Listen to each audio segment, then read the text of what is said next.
वक्रतुंड महाकाय सूर्यकोटी समप्रभ निर्विघ्नं कुरु मे देवो सर्वकार्येषु सर्वदा गोरक्ष जालंधर चर्पटाश अडबंग काणीफमचिन्द्रद्याः चौरंगिरेवान करभरत्रिसंज्ञां भूभ्यां बभूर्व नवनाथ सिद्धा भूभ्यां बभूर्व नवनाथ सिद्धा।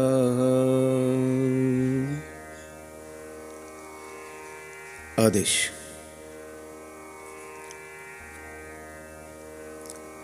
नाथ संप्रदायाच्या अनुषंगाने विचार केल्यास सबंध भारतभर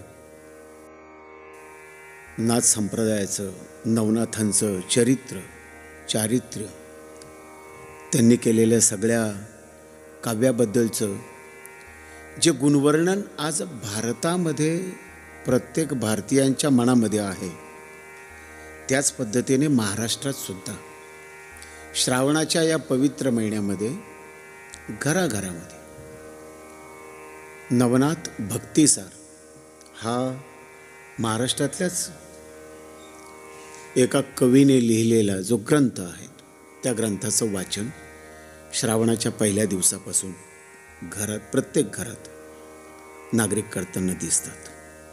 त्यांची भक्ती नाथांच्या संदर्भात आहेत, कारण नाथांचं जे दैवत आहेत ते भगवान महादेव आहे आणि श्रावण महिना हा भगवान महादेवांसाठी खास करून भक्तमंडळी पूजा करत असल्यामुळे त्या दिवशी उपासना व्हावी त्या महिन्यात, म्हणून नवनाथ भक्तिसार ग्रंथाची आवडीनं लोक वाचन करतात।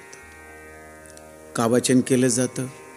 कारण कोणतंही साहित्य जे आहेत, कोणत्याही दैवताबद्दलचं जे काही लिखाण ग्रंथ निर्माण केले जातात ते सरळ साधे आणि त्याचे भक्तिरस वाढवणारे जर असले तर फारसं त्याच्याकडे वाचक लक्ष जात नाही, किंबहुना त्याच्या भक्ती फारशी वृद्धिंगत होते असं वाटत नाही। पण त्याच ग्रंथामध्ये जर चमत्कार निर्माण केलेले असते त्या लेखकाने, त्या नाथ संप्रदायामधले जे काही नाथांनी लिहिलेले शाबरी कवित्व आहेत ते कशासाठी होतो? म्हणजे गोरक्ष असेल, मच्छिंद्रनाथ असेल, गहिनीनाथ असेल, जालिंदरनाथ असेल, काणी भरतरी, चरपटी वट सिद्धनाथ, रेवणसिद्ध, या सगळ्या नाथांचं जे काही दैवत शंकर आणि आत्री अनुसयानंदन भगवान दत्तात्रय होते, त्यांच्या आज्ञेने जी त्यांनी दीक्षा घेतलेली होती आणि नाथपंथाचा प्रारंभ केलेला होता ना, त्या कशासाठी केलेला होता त्यांनी? तर लोककल्याण ही त्यांची महत्त्वाची धारणा होती। त्यासाठी त्यांनी कठोर तपश्चर्या केली, कठोर मेहनत घेतली आणि त्या काळामध्ये त्यांनी मंत्रशक्तीचं, मंत्रबीजांचं निर्माण मोठ्या पद्धतीने केलं। कारण विज्ञान हे 10व्या-11व्या शतकामध्ये भारतवर्षामध्ये प्रगत नव्हतं। म्हणजे माणसाच्या आजारावर काय नियंत्रण केलं जातं, माणसाच्या आजाराचं ऑपरेशन करणं, त्याचं निदान करणं, त्याला गोळ्या औषधं देणं, याचं काही विज्ञान भारतामध्ये इतक्या मोठ्या प्रमाणात प्रगत नसल्यामुळे तो जो कालखंड होता तो जंगलातल्या वनस्पतींच्या रसापासून किंवा वनस्पतींच्या उपयोगाने मनुष्याचं रोगहरण करण्याची जी विद्या होती ती विद्या ऋषीमुनींना अवगत होती। वेगवेगळ्या लोकांनी तिच्यात प्रयोग केलेले आहेत आणि हे सगळे प्रयोग नाथांनी त्या 8व्या, 9व्या, 10व्या आणि 11व्या या 5 शतकांच्या कालखंडामध्ये जे प्रगत केले, ते प्रगत केलेल्या सगळ्या जनकल्याणाच्या मार्गाला जो काही त्यांचा प्रवास, लोककल्याणाच्या बाबतीत केलेले बीजमंत्र, त्यांनी केलेली सगळी समाजसेवा, याचं जे एकत्रितपणे संकलन जे केलं गेलं त्याला नवनाथ भक्तिसार असं म्हणतात. आता हे संकलन करत असताना सरळ अर्थानं जर केलं असतं तर त्याला काही फारसं लोकांनी वाचलं नसतं. देवाचं आहे, भक्तीचं आहे म्हणून तेवढ्यापुरतं वाचलं असतं. पण तेच त्याच्यामध्ये नाथांच्या तपश्चर्येच्या माध्यमातून त्यांना प्राप्त झालेल्या दैवी शक्तीच्या आधारे नाथांनी जे काही अलौकिक असे जगद्विख्यात चमत्कार केलेले आहेत का जे चमत्कार आजच्या विज्ञानाला सुद्धा संशोधनाचा विषय ठरावेत, असे चमत्काराच्या बाबतीत लोकांना वाचनीय वाटतात की आमचे जे काही ऋषीमुनी होते, आमची ऋषितुल्य व्यवस्था जी होती ती किती शक्तिशाली होती, याचा अभिमान त्या वाचकाला आणि भक्ताला वाटतो. म्हणून दर घरामध्ये तो नवनाथ भक्तिसार अतिशय आदराने आणि भक्तिपूर्वक मार्गाने तो श्रवण करतो, वाचतो आणि नाथांना शरण जात असतो. त्याच्या मनामध्ये सतत म्हणजे जीवाच्या मनामध्ये सतत न्यूनगंड असतो का तो जन्माला आल्यानंतर त्याची अपेक्षा एकच असते की मला सुख प्राप्त व्हावं. आणि या सुखासाठी तो वेगवेगळे मार्ग अवलंबतो. आणि हे मार्ग अवलंबत असताना भक्तिशास्त्रामध्ये जे काही भक्तिस्त्रोत आलेले आहेत, धर्मामध्ये जे काही भक्तीचे पंथ निर्माण झालेले आहेत, त्या पंथानुसार तो माणूस त्याला सोयीच्या होणाऱ्या पंथात जोडला जातो आणि त्या पंथाने तयार केलेल्या आचारसंहितेनुसार तो त्याची भक्ती सुरू करतो. असं जो पंथ सुरुवातीला होता ना, हा पंथ जो तयार झालेला होता तो नाथपंथ. मग हा नाथपंथ कसा तयार झाला हो? प्रत्येकाच्या मनामध्ये प्रश्न पडतो ना. काय एकदम तर काही कोणती गोष्टी तयार होत नाही. म्हणजे आज जसं ठरवलं एक 10-20 बुद्धिमान लोकांनी का ते एक वेगळा पंथ निर्माण करू शकतात, त्या पंथाची आचारसंहिता पण तयार करू शकतात आणि काय करावं म्हणजे कशा पद्धतीनं तुम्ही भक्ती केली का प्रत्येक पंथाचं, प्रत्येक धर्माचं एकच तत्त्व आहे का त्या पंथाच्या आचारसंहितेद्वारे निर्माण केलेल्या भक्तीने केवळ आणि केवळ मोक्षाकडे जाण्याचा मार्ग हा प्रत्येक धर्म सांगत असतो. आणि मग हा जो मार्ग सांगितला जातो, हा मार्ग आम्हाला कशा पद्धतीनं सांगितला गेला, मग नवनाथ आम्ही का वाचायचा, हा कुठून सुरू झालेला आहे, त्याचे कारण मीमांसा काय, याच्यासाठी जर जायचं म्हटलं ना तर आपल्याला खूप पाठीमागं जावं लागतं, भागवतात जावं लागतं. भागवताच्या 5व्या स्कंदामध्ये जर गेलं ना तर त्या 5व्या स्कंदामध्ये प्रियव्रताचं चरित्र येतं. म्हणजे राजा मनूची जी संतती आहेत, उत्तानपाद, प्रियव्रत, ही जी काही 2 भावंड आणि त्याच्या 3 कन्या, असा जो काही भागवतामध्ये प्रवास दिलेला आहे त्यांचा, त्या प्रवासामधला प्रियव्रताचं चरित्र आपल्याला बघावं लागतं. हा प्रियव्रत जो असतो तो राजा अजनाभ खंडाचा होतो. म्हणजे पूर्वी भारत, इंडिया वगैरे हे आत्ताची नावं आहेत, पण अजनाभ खंड हे त्या काळातलं नाव. आणि हा प्रियव्रत जो तिथं राजा असतो, त्या प्रियव्रताचा विवाह हा विश्वकर्मा प्रजापती जो असतो त्याची कन्या वैश्मती हिच्याबरोबर होतो. आणि तिच्याबरोबर विवाह झाल्यानंतर मग संयोगवश स्त्री पुरुष मिलनाच्या माध्यमातून 10 पुत्र आणि 1 कन्या त्याला प्राप्त होती प्रियव्रताला जे 10 पुत्र प्राप्त होतात ते 10 पुत्र अग्निंद्र आहे, इद्मजिह्वा आहे, यज्ञबाहू आहे, महावीर, हिरण्यरेता, धृतपृष्ठ, सवन, मेघातिथी, वित्तिहोत्र आणि कवी. मग हे 10 पुत्र होतात आणि या 10 पुत्रांमधला पूर्वीपासून एक परंपरा चालत आलेली आहे का आपल्या वाडवडिलांची संपत्ती म्हणजे राजापासून जो ज्येष्ठ पुत्र असेल तो राजाच्या गादीवर वारस बसायचा.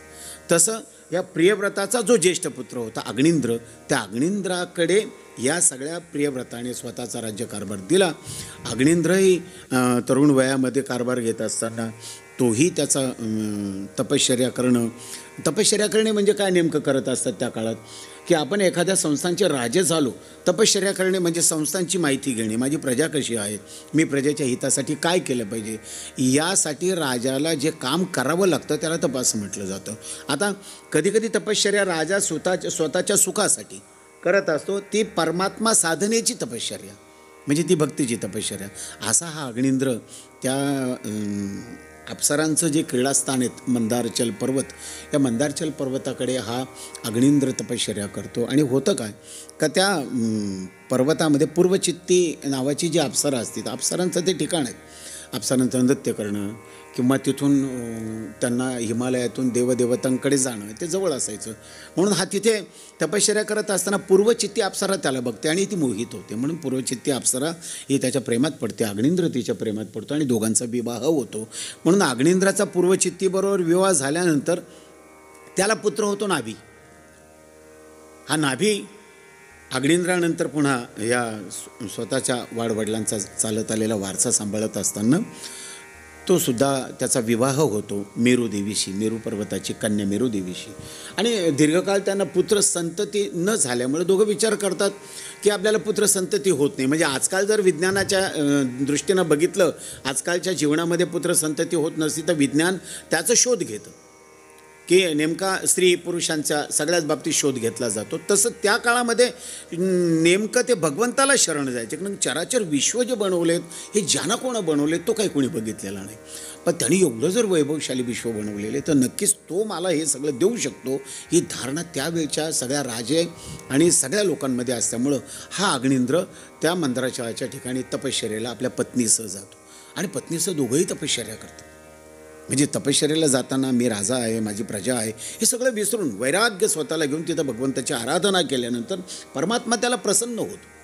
आणि परमात्मा प्रसन्न झाल्यानंतर त्याला विचारतो का अग्निंद्र तुला काय हवं आहे, इतकं दिलं आहे तुला, आता हवं काय? म्हणजे तुला एका नगरीचा राजा आहे, सुंदराची पत्नी तुला दिलेली आहे, एवढं तुला प्रजाजन दिलेले आहे, सैन्य आहेत, राजाकडे जे गुण असावेत ते सगळे आहेत ना, तुला कोश आहेत, धन आहेत, सगळे दिले, मग अपेक्षा काय तुझी अजून? तेव्हा तो जेव्हा मागणी करतो ना की प्रभू माझ्याकडे सगळं आपल्या कृपेनं जरूर आहे, पण तू माझी विनंती एकच का आपण माझ्या पोटी जन्म घ्यावा. म्हणजे देणारा कृपावंत झाला का तो काही देऊ शकतो ना, पण जेव्हा त्याला सांगितलं जातं का तुझं जे सगळं चैतन्य आहेत ना ते माझ्यामध्ये समाविष्ट कर, म्हणजे माझ्यात ये, त्यावेळेस बाकी त्याला मोठा प्रश्न निर्माण होतो का रे मी मी मी जन्माला जायचं याच्याकडे कसं जायचं? मी फक्त मीच आहे, माझ्यासारखा दुसरा नाहीच, आणि हा म्हणतो का तुम्ही माझ्या पोटी जन्माला या. विचार करतो तो, आणि विचार केल्यानंतर तो ऋषभदेव आणि त्या नाभी आणि मेरूदेवी यांना सांगतो का ठीक आहे तुमची इच्छा आहे, मी तुमच्या पोटी जन्म घेईल, तथास. आणि ते चैतन्य ज्यावेळेस मध्ये येतं ना, नाभीच्या गर्भामध्ये येतं ना, तेव्हा ते चैतन्य ऋषभदेव या अवताराने जन्म घेतं. आणि ऋषभदेव आपल्याला माहिती आहे का अतिशय चैतन्यमय परमात्म्याचं स्वरूप असल्यामुळे ह्या ऋषभदेव ज्यावेळेस जन्म घेतात त्यावेळेस एक बुद्धिमान असलेले ऋषभदेव सगळीकडे जेव्हा स्वतःचं ज्ञान आणि सगळं निर्माण करत असताना त्यांचं सौंदर्य, त्यांना प्राप्त झालेलं सगळं ज्ञान समाजहिताचं आणि प्रजेच्या आनंदाचं बघितल्यानंतर त्यांचा विवाह इंद्र स्वतः त्याची कन्या इंद्रपुत्री जयंती, इंद्राची कन्या जयंती ही त्या वृषभदेवाला दिली जाते. कारण वृषभदेव साक्षात परमात्म्याचं रूप आहे, अतिसुंदर आहे, देखणं आहे, बुद्धिवान आहे. म्हणून इंद्र आपली कन्या जयंती त्या वृषभदेवाला देतात आणि वृषभदेवाला इंद्र आणि जयंतीपासून शतपुत्र होतात. आता 100 पुत्र या सगळ्या आपल्या अध्यात्मशास्त्रामधल्या ग्रंथरचनेमध्ये जे झालेले आहेत ना ते दोघांना झालेले आहेत. धृतराष्ट्र आणि गांधारी यांना शतपुत्र झालेत आणि इकडे दुसरे शतपुत्र त्याच्या अगोदरचे झाले तर ऋषभदेव आणि जयंती यांना झाले. हे 100 मुलं जे झालेत ना तर ऋषभदेव हा अजनाब खंडाचा, म्हणजे आज जो भारत दिसतो अगदी ब्रह्मदेश, चीन, युरोप खंड, हे जे काही वेगवेगळे खंड पृथ्वीवर पडलेले आहेत ना हे सगळ्या खंड एकत्रित म्हणून त्या खंडांची नावं होते. कुशावर्त होतं, इलावर्त होतं, ब्रह्मवर्त होतं, मलय, केतू, भद्रसेन, इंद्रस्पृक, विदर्भ, केकट असे 9 द्वीप होते. आणि या सगळ्या 9 द्वीपांचा अधिपती कोण होता? ऋषभदेव. या ऋषभदेवाला शतपुत्र झाले आणि शतपुत्रातले 9 मुलं या प्रत्येक एकेका खंडावर अधिपती झाले. पुढचे जे 9 मुलं झाले त्या 9 मुलांनी विचार केला का आम्हाला कुठेही अधिपती व्हायचं नाही, आम्हाला तुमचं काहीही नको, तुम्ही जे काही ज्ञान कमवलेलं आहेत ना त्या ज्ञानाचा आम्हाला मागोवा घ्यायचा आहे. माऊली म्हणतात ना की वाट पुसतू, म्हणजे जी काही ज्ञानी माणसं होऊन गेले त्यांना आम्ही वाट विचारतो आणि मग पुढे चालतो. आमचे संत म्हणतात तसं ते म्हणाले का तुम्ही जे केलेले आहेत ना त्याची वाट काय ती आम्ही बघणार आहोत. म्हणून ती वाट जर आम्हाला बघायची असेल तर आम्हाला ज्ञानमार्गी व्हावं लागेल, आम्हाला भक्तिमार्गी व्हावं लागेल, आम्हाला योगमार्गी व्हावं लागेल आणि त्याशिवाय आम्हाला तो जो कोणी आहे तो सापडणार नाही. म्हणून हे जे पुढचे जे असतात ना त्यांची 9 जण म्हणजे पहिले 9 जण आपापल्या त्या 9 सगळ्या द्वीपांवर गेले आणि पुढचे जे 9 आहेत ना ते कवी, हरी, अंतरिक्ष, प्रबुद्ध, पिप्पलायन, अभिहोत्र, द्रमिल, समस आणि करभाजन हे 9 ऋषितुल्य विचाराची धर्मप्रचारक झाले. ते म्हटले का नाही आम्हाला राज्य नको, आम्हाला वैराग्य हवं. आणि ते ज्ञानवृद्धीसाठी त्यांनी आहे त्या वडिलांच्या संपत्तीमध्ये कुठलाही भाग न घेता केवळ वडिलांचा असलेला जो धर्माचा विचार आहे तेवढाच घेतला आणि त्या धर्मप्रचारकाच्या कामाला हे 9 जण निघून गेले. उरलेले 81 मुलं जे होते ते कर्मकांड करण्यासाठी त्या संबंध 9 द्वीपांवर राहिले. असा शतपुत्रांचा सगळा प्रवास हा भागवतामध्ये 5व्या स्कंदाचा. मग हे जे 9 ऋषी होते कवी, हरी, अंतरिक्ष वगैरे हे सगळे प्रवास करत करत करत करत साधना करायचे, ज्ञानसाधना करायचे, तपसाधना करायचे, कर्मयोग करायचे, योग मार्ग करायचे आणि जो कोणी चैतन्य आहे ते चैतन्य काय त्याचा शोध घ्यायचे. कारण त्याच्या चैतन्याच्या अंशामधूनच जन्माला आलेले होते आणि हा चैतन्याचा अंश जो माझ्यामध्ये आहे तो कोणीतरी शोधत असताना पुढे 11व्या स्कंदामध्ये खऱ्या अर्थानं त्याचं वर्णन येतं की हे जे काही चैतन्यमयी लोक आहेत 11व्या स्कंदामध्ये त्याचं वर्णन पुढे येतं. म्हणजे जेव्हा द्वापार युग भगवान कृष्णाला समारोपाकडे न्यायचं असतं का द्वापार युगाचा काळ जो आहे तो संपलेला आहे, तो मला समारोपाकडे न्यायचा आहे. आणि असं समारोपाकडे नेत असताना भगवान कृष्ण विचार करतात की अरे मला हे समारोपाकडे न्यायचं आहेत म्हणजे जे मी उभं केलेलं धर्मकार्य आहेत ना हे पुढे नेऊन थांबवायचं नाही आहेत ना.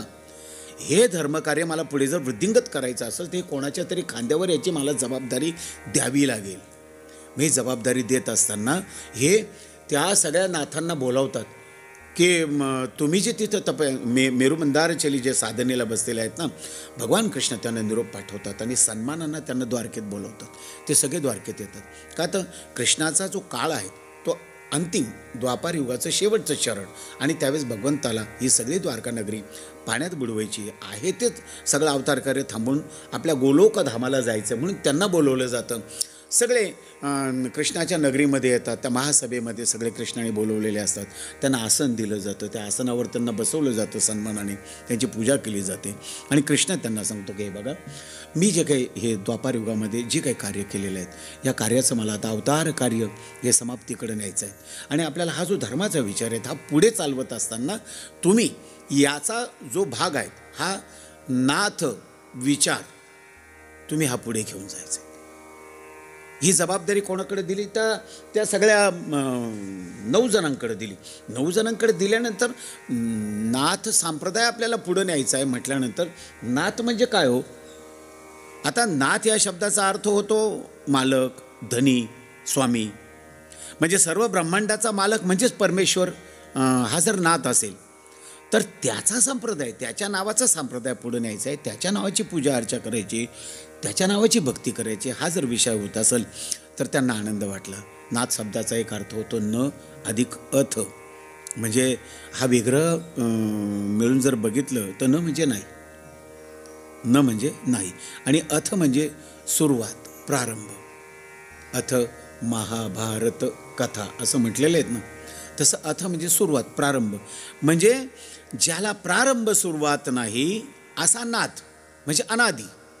ही अनादी परंपरा जी आहेत ना ही अनादी परंपरा जर आपल्याला चालवायची असेल तर ती अनादी परंपरा चालवण्यासाठी तुम्ही तयार राहिलं पाहिजे. मी तुम्हाला तशा पद्धतीनं आदेश देतो असं भगवान कृष्ण ज्यावेळेस यांना सांगतात तेव्हा ते सगळेजण त्यांना विचारतात की बाबा हे करायचं म्हणजे नेमकं कसं करायचं. त्यावेळेस परमात्मा सांगतोय त्यांना का रे नुसते तुम्हीच नाही जाणार, आपण सगळेच जाणार आहोत. मला पण हा पुढे भाग घेऊन जायचा आहे ना, नुसतं तुम्हाला मला पाठवून कसं जमेल, मलासुद्धा तुमच्याबरोबर यायचं आहे. आणि हा सगळा प्रवास करत असताना आपण सगळेजण म्हणजे मीही त्याच्यामध्ये आहे. तुम्ही कसे अवतार घ्यायचे, काय अवतार घ्यायचे याच्याबद्दल भगवान सांगतात की हे बघ कवी उभा राहतो, परमात्म्याला प्रणाम करतो आणि सांगतो की कवी यमुनेच्या काठावर मच्छीच्या उदरामध्ये तू अवतार घ्यायचास. तुझं नाव मच्छिंद्रनाथ असं ठेवलं जाईल. त्याच्यानंतर सांगतात जालिंदराला की शंकराने जो काम जाळलेला होता तो काम वासनेच्या रूपाने अग्नीमध्ये आहे आणि अंतरिक्ष तू जालिंदराच्या नामाभिधानाने त्या ठिकाणी अवतरित व्हायचं, म्हणजे जालिंदरनाथ. नर्मदेच्याच काठावर चमस नारायणांना सांगितलं जातं का तू रेवणसिद्ध या नावाने अवतरित हो. जन्मजयाच्या सर्पयज्ञामध्ये जो सगळ्या सर्पांना इंद्राय स्वाहा तक्षकाय स्वाहा असं म्हटलं जातं, तेव्हा सगळ्या सर्पांचा त्या ठिकाणी नाश करण्यासाठी जो जन्मजयाने यज्ञ केलेला असतो, त्यामधून जन्मजयाच्या यज्ञातून आस्तिक ज्या सर्पिणीला वाचवतात, त्या सर्पिणीच्या उदरामध्ये वटसिद्धनाथ तू जन्म घ्यायचा. भर्तरीनाथ भागीरथी नदी तीरावर पिप्पलायनला सांगितलं होतं का पिप्पलायन तू चरपटीनाथ म्हणून तिथं अवतार घ्यायचा. कौलिक ऋषींच्या अंगणामध्ये जे भर्तरी पात्र आहेत त्या भर्तरी पात्रामध्ये हे द्रुमिल तू भर्तरीनाथ म्हणून अवतार घ्यायचा. हिमालयातल्या अरण्यामध्ये हत्तीच्या कानामध्ये हे प्रबुद्ध तू काणिफनाथ म्हणून अवतार घ्यायचा. आणि भस्माचा उकिरडामध्ये भस्म पडल्यामुळे हे हरी तू गोरक्षनाथ म्हणून अवतार घ्यायचा. आणि करभंजनला ते सांगतात की गोरक्ष ज्यावेळेस चिखलाचा पुतळा करेल आणि त्याला गुरुकडनं जे संजीवनी मंत्र प्राप्त होईल, तो संजीवनी मंत्रांचा घोक पाठा करत असताना हे करभंजन तू त्यात अवतार गैनीनाथ असा अवतार घ्यायचा. हे 9 नाथांच्या अवतारांचं भगवान कृष्ण सांगतात आणि कृष्ण सांगतात की नुसते तुम्हीच धर्म कार्यासाठी पुढे चालले असते, तुमच्यासाठी आम्ही पुढे आहोत, का तुमचं कार्य ज्यावेळेस चालेल त्यानंतरचं पुन्हा कार्य पुढं चाललं पाहिजे, म्हणून आम्ही सगळेच जण अवताराला येणार. म्हणून तिथं असलेले सगळे ऋषी मुनी देवता गण गंधर्व या प्रत्येकासह कृष्ण सूचना करतात की हे वाल्मिक ऋषी तुम्ही तुलसीदास म्हणून अवताराला जा. हे शुकमुनी ज्यांनी भागवत वडिलांकडून श्रवण करून सगळ्या समाजाला दिले त्या शुकांना ते सांगतात हे शुक तुम्ही कबीर व्हा. व्यासांना सांगतात का तुम्ही जयदेव व्हा. उद्धवाला सांगतात की उद्धवा तू माझा परमप्रिय भक्त हो नामदेव म्हणून. आणि जांबुवंताला सांगतात की तुम्ही शक्तिशाली आहात, तुम्ही माझ्या सगळ्या युगात मला मदत केलेली आहे, म्हणून तुम्ही नरहरीचा अवतार घ्या, नरहरी सोनार. बलरामाला सांगतात की तू पुंडलिक हो बाबा, वेगवेगळ्या अवतारात तू आलेला आहेत, आपल्या एकमेकाची श्रद्धा राहिलेली आहेत, म्हणून तू आता पुंडलिक हो.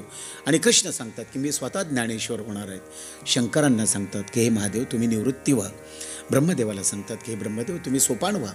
आणि आदिमाया योगमाया जी आदिशक्ती आहे तिला सांगतात की तू मुक्ताईच्या रूपाने अवतरित हो.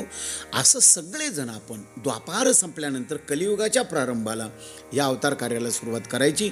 हे जर आपण अवतार कार्य केलं नाही तर हे कलियुग जे 4,32,000 वर्षाचा कालखंड घेऊन निघालेला आहे हे जीवाला अतिशय त्रासदायक ठरेल, जीव दुःखी होईल.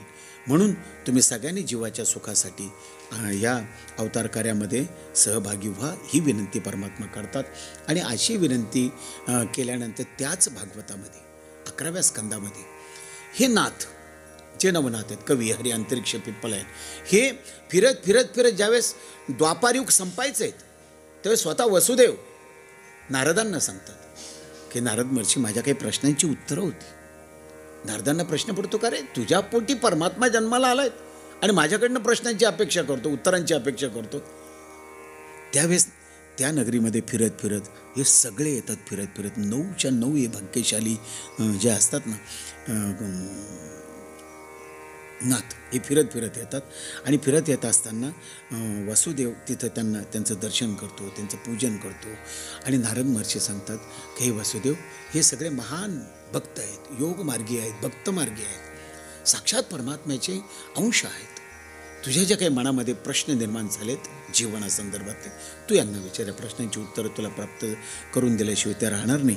म्हणून त्यांची पूजा अर्चा आसन दिल्यानंतर वसुदेव त्यांना विचारतात हे सुव्रत मला असा उपदेश करा की अनेक संकटांनी वेढलेल्या संसारातून मी कसा सहज पार होईल. सगळे नवनाथ बसलेले आहेत, ते एकमेकाकडे बघतात आणि त्यांच्यातला जो ज्येष्ठ नाथ आहे तो ज्येष्ठ नाथ त्यांना उत्तर कशा पद्धतीची उत्तरं देणार त्याबाबत नारद महर्षी सांगतात की हे सगळेजण जो काही यज्ञ चालू होता ना राजा निमीच्या राज्यात, त्या राज्यामध्ये हे सगळेजण एक दिवस फिरत फिरत गेले. तर तिथं गेल्यानंतर या सगळ्यांनी राजा निमीच्या दरबारात चालू असलेल्या यज्ञात प्रवेश केल्यामुळे त्यांना इतका आनंद होतो राजा निमीला. का रे, महान योगी आलेले, त्यांचं स्वागत केलं जातं. हे नारद सांगतात वसुदेवाला स्वागत केलं जातं. आणि स्वागत केल्यानंतर ज्यावेळेस ते तिथं बसतात त्यावेळेस राजा निमी त्यांची योग्य पाद्य पूजा करतात. ते 9च्या 9 भाग्यशाली जे आत्मविद्येतून आत्मज्ञानी झालेले आहेत, ज्यांना स्वतः आत्मज्ञान प्राप्त झालेले, अशा सगळ्यांची पूजा अर्चा केल्यानंतर तिथं असलेले सगळे देवता, सिद्ध, साध्य, गंधर्व, यक्ष, मनुष्य, किन्नर, नाग, मुनी, चारण, भूतनाथ, विद्याधर हे सगळे तर राजा निमीच्या यज्ञाच्या निमित्तानं आलेले असतात. आणि हा राजा निमी जो आहे तो अतिशय भगवत भक्त असल्यामुळे तो त्यांना प्रश्न विचारतो की हे नाथन, तुम्ही मला सांगा, मनुष्य देह आपल्याला धारण झाल्यानंतर त्या देहाचं कर्तव्य काय? दुर्लभो मानुषो देहो, भागवत सांगतो. देहिनाम क्षणभंगुरा तत्रापि दुर्लभम अन्ये वैकुंठ प्रिय दर्शनम. जरा मला समजून सांगा, त्या दुर्लभ मनुष्याचा जर देह तुम्हाला प्राप्त झाला तर त्याचं कर्तव्य काय? त्यावेळेस 9 नाथ जे बसलेले ते शांतपणे राजा निमीकडे बघतात. आणि मग कवी जे ज्येष्ठ आहेत त्यांच्यामध्ये ते कवीकडे बघतात. कवी त्यांना सांगतो की ठीक आहे, मी याचं उत्तर देतो. आणि कवी त्या प्रश्नाचं उत्तर देतात. हे राजा, कायेन वाचा मनसेंद्रियार्वा बुद्ध्यात्मना मां प्रकृती स्वभावत करोति यद्यम सकलम परस्मै नारायणायती समर्पयामी. भागवत सांगतो. काय उत्तर दिलं? दुर्लभो मानुष्यो देहो देहिनाम क्षणभंगुरा. या प्रश्नाला त्यांनी उत्तर दिलं का रे राजा, तू जे काही कर्म करणार आहेत, म्हणजे तुझ्या कायेन वाचा मनसेंद्रियार्वा, कायेने वाचेने मनाने तू जे काही कर्म करणार आहेस ना, बुद्धीने, ही सगळी कर्म तू जर परमात्म्याला अर्पण केली, नारायणात समर्पयामी, म्हणजे भागवत धर्माचे पालन करणाऱ्यांसाठी विशिष्ट प्रकारचे कर्म करा असा नियम नाही. पण शरीर, मन, वाणी, बुद्धी, अहंकार याद्वारे केलेली जी कर्म आहेत ना ती भगवंताला अर्पण कर, हे कवी सांगतात. दुसरा प्रश्न त्याच्यावर राजा निमी विचारतो का भगवान, भगवत भक्ताचं लक्षण कोणतं आहे मला सांग. भगवत भक्त कशाला म्हटलं जातं आणि त्याचा धर्म कोणता असतो? भगवत भक्ताचा धर्म कोणता असतो? त्यावेळेस दुसरे जे होते कवीनंतरचे हरी होते. मग हरी उत्तर देतात त्याला की अरे राजा, न काम कर्म बीजानाम यस्य चेतसी संभवः वसुदेव नीलया सवयी भागवतोत्तमाः. ज्याच्या मनामध्ये विषयभोगांची इच्छा, कर्म, प्रकृती, त्याचे बीज असणारी वासना यांचा उदय होत नाही, तो केवळ वासुदेवाच्या आश्रयाने राहतो. असं एकेकाला प्रश्न विचारतात. अभिहोत्राला प्रश्न विचारतात, गुरुकडून मिळालेल्या ज्ञानाने भगवत पूजा कशी करावी.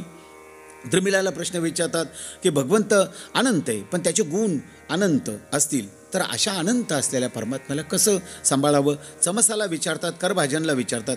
आणि या सगळ्यांचे प्रश्न हे ज्ञानी देतात. हे ज्ञानी जे सगळे प्रश्न देतात, ती जी काही चर्चा आहेत ते नारद महर्षी वसुदेवांना सांगतात. आणि वसुदेवांना त्या चर्चेमुळे आनंद प्राप्त होतो. आणि आनंद प्राप्त झाल्यानंतर आपल्याला माहीत आहे का द्वापार युगातलं कार्य भगवंताचं त्या ठिकाणी समाप्त होतं. द्वापार युग संपतं, कलियुगाचा प्रवास सुरू होतो. आणि हा प्रवास ज्या काही आपल्या या सगळ्या नवनाथ भक्तिसार ग्रंथामध्ये बद्ध केलेला आहे, तो बद्ध होत असताना पहिल्या नाथाच्या जन्माकडे आपल्याला जायचं आहे. म्हणून आपण काही वेळ या ठिकाणी थांबून पहिल्या नाथाच्या जन्माकडे जाऊया.